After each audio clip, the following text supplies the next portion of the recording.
Autorickshaw ഡ്രൈവർമാർ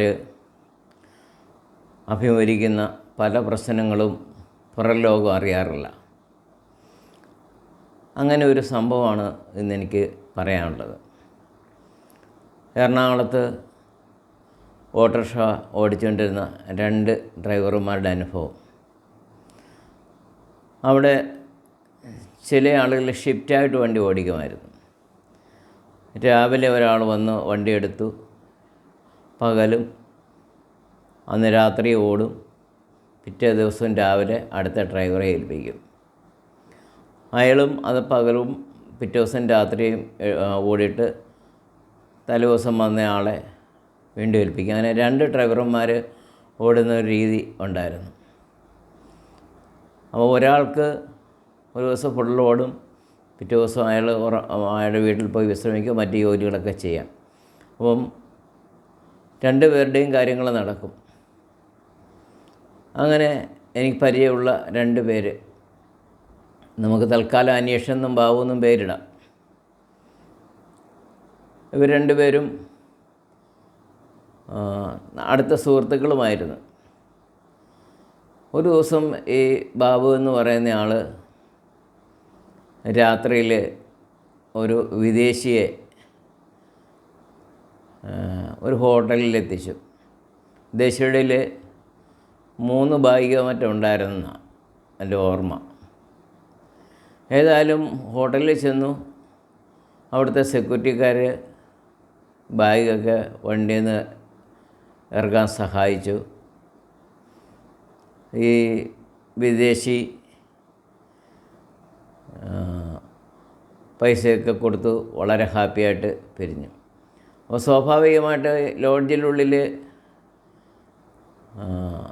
ഹോട്ടലാണ്. അവിടെ ചെന്ന് കഴിയുമ്പോൾ വണ്ടിയുടെ നമ്പരൊക്കെ എഴുതി വയ്ക്കും, അവരുടെ ബുക്കിൽ എൻട്രി ചെയ്യാറുണ്ട്. അങ്ങനെ അദ്ദേഹം ബാബു ഓട്ടം പോയി. ബാക്കിയുള്ള സമയം രാത്രിയെല്ലാം ഓടി. രാവിലെ സുഹൃത്ത് വന്നു, സുഹൃത്തിനെ വണ്ടി ഏൽപ്പിച്ചു. അദ്ദേഹം പോയി, വീട്ടിലേക്ക് പോയി, നോർത്ത് പറവൂരിലേക്ക് പോയി. രാവിലെ ഈ വിദേശി ബാഗ് നോക്കിയപ്പോൾ ഒരു ബാഗില്ല, ഒരു ചെറിയ ബാഗ്. അതിനകത്ത് അദ്ദേഹത്തിൻ്റെ പണവും പാസ്പോർട്ടും ബാക്കി കാര്യങ്ങളെല്ലാം ഉണ്ട്. ആ ഒരു ബാഗ് മാത്രം കാണുന്നില്ല. അദ്ദേഹം അവിടെ എല്ലാം അന്വേഷിച്ചു, കണ്ടില്ല.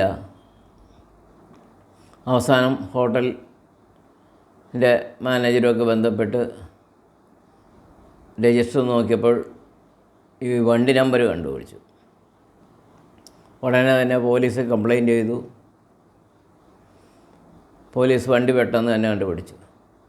വണ്ടി കണ്ടുപിടിച്ചപ്പോൾ തലേദിവസം ഓടിച്ച ആളല്ല ഇപ്പോൾ ഓടിക്കുന്നത്. ഞാൻ നേരത്തെ പറഞ്ഞ ഷിഫ്റ്റാണ്. അപ്പം അനീഷ് എന്ന് പറയുന്ന ആളാണ് വണ്ടി ഓടിക്കുന്നത്. അപ്പോൾ അനീഷിനെ വിളിച്ചു. അപ്പോൾ സാഹിബ് പറഞ്ഞു ഇയാളല്ല. അനീഷ് പറഞ്ഞു ഇന്നലെ രാത്രി ഓടിയത് ഇന്നയാളാണ്, എൻ്റെ കൂട്ടുകാരനാണ്, അദ്ദേഹം പറവൂരാണ് എന്ന് പറഞ്ഞു. ഈ ഓട്ടോറിക്ഷക്കാരാണ് ഈ ബാഗ് ഈ ഓട്ടോറിക്ഷയിലുണ്ട് എന്നാണ് സാഹിബ് പറയുന്നത്, ഹോട്ടലുകാരും പറയുന്നത്. അയാളുടെ പാസ്പോർട്ടോ പണമോ അങ്ങനെ എന്തെല്ലാം സാധനങ്ങളുണ്ട്. അപ്പോൾ അങ്ങനെ ഇവർ കള്ളന്മാരായി. പെട്ടെന്ന് തന്നെ അനീഷ് കൂട്ടുകാരനെ ഫോൺ ചെയ്ത് വരുത്തി. അയാൾ നോർത്ത് പറവൂരിന്ന് പെട്ടെന്ന് പോലീസ് സ്റ്റേഷനിൽ വന്നപ്പോൾ സാഹിബ് പറഞ്ഞു ഇയാൾ തന്നെയാണ് എന്ന് പറഞ്ഞു.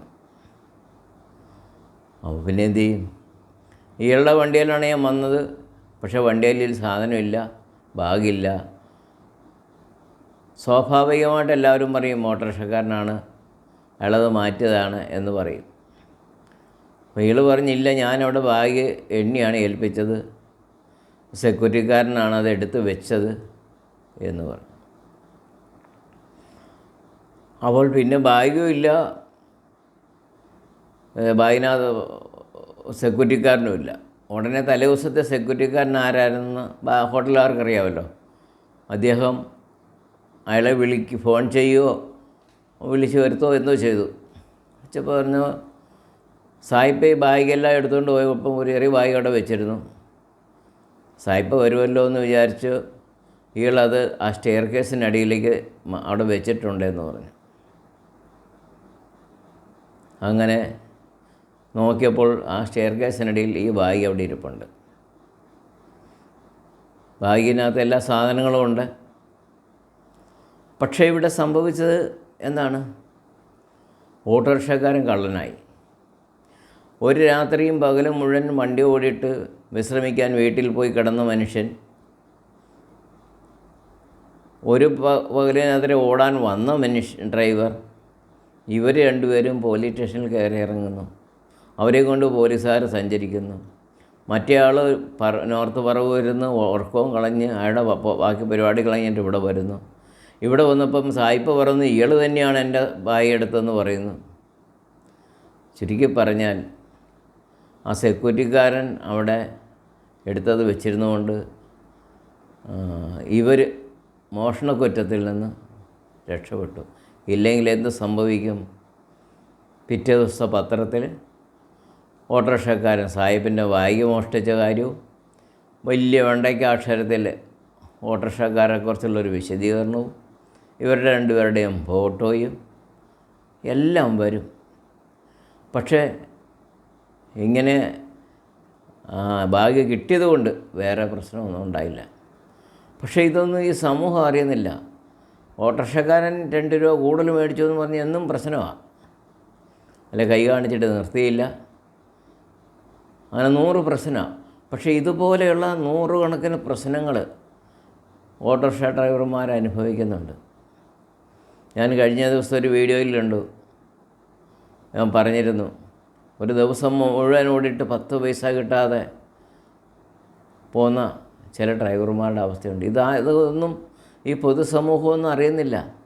നമ്മളിത് പോലീസിൽ കംപ്ലയിൻറ്റ് ചെയ്തിട്ടോ പോലീസെ അറിഞ്ഞിട്ടും കാര്യമൊന്നുമില്ല.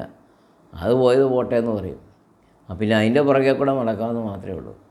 അതുകൊണ്ട് സമൂഹം അറിയാത്ത പല സത്യങ്ങളും നമ്മുടെ ചുറ്റുപാട് നടക്കുന്നുണ്ട്.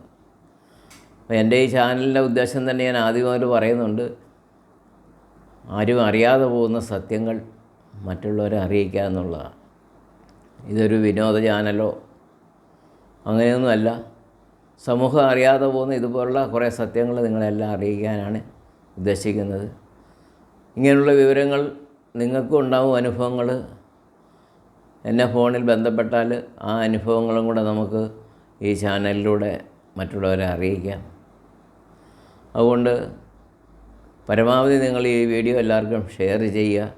കാരണം മറ്റ് ഡ്രൈവർമാർക്ക് ഇതൊരു പാഠമാണ്. അതുപോലെ തന്നെ നിങ്ങൾ എൻ്റെ ചാനൽ സബ്സ്ക്രൈബ് ചെയ്യുകയും ചെയ്യുക. എല്ലാ വീഡിയോയും കാണാനായിട്ട് പ്രോത്സാഹിപ്പിക്കുന്നു. നിങ്ങളുടെ എല്ലാ പിന്തുണയും ഞാൻ സഹായവും അഭ്യർത്ഥിക്കുകയാണ്. വീണ്ടും എൻ്റെ വീഡിയോ കാണാനായിട്ട് നിങ്ങൾക്ക് പ്രോത്സാഹിപ്പിക്കുന്നു. ഇതുവരെയും ശ്രദ്ധിച്ചതിന് നന്ദി.